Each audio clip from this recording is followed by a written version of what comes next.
siku ya Jumapili ambapo itakuwa tarehe 14 mwezi wa 12 mwaka 2025 itakuwa ni kilele ya mechi hizo ambapo tutaweza kushuhudia fainali. Niliweza kukutana na mchezaji ambaye anashiriki michezo hiyo na alikuwa na haya ya kusema. Niweza kukutana na mchezaji ambaye anacheza michezo ya Talanta ambazo zinashirikisha timu kutoka chuo kikuu cha Kibabi. Vipi ndugu yangu, mambo vipi? Safi sana. Uko fiti?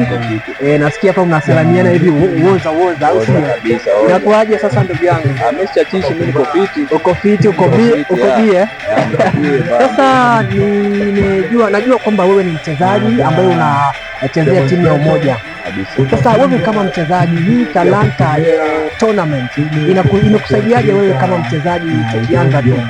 Mimi kama mchezaji hapa kwa hii Talanta inanisaidia fiti. Talanta tournament imekuja fiti. Wallahi imenibamba, imenice usikie. Kwa kuna vitu tuna gain hapo ndani tukiwa fiti. Kuweka mchezaji of course ukiwa tu unacheza tu ukiwa tu fiti. Yaani kuna ile talent una impress nayo wasee, alafu kuna msee anakupita, unaona?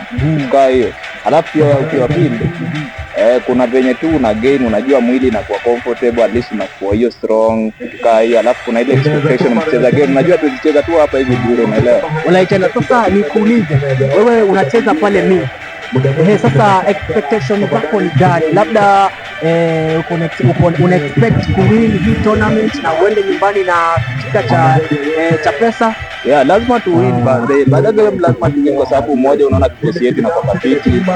Ni hata wasio naitambua baada ya Umoja na kwa fiti. Tutaongoza ni kama midfield maestro hapo katikati napiga 10, lazima tuongoze baada. Sasa nataka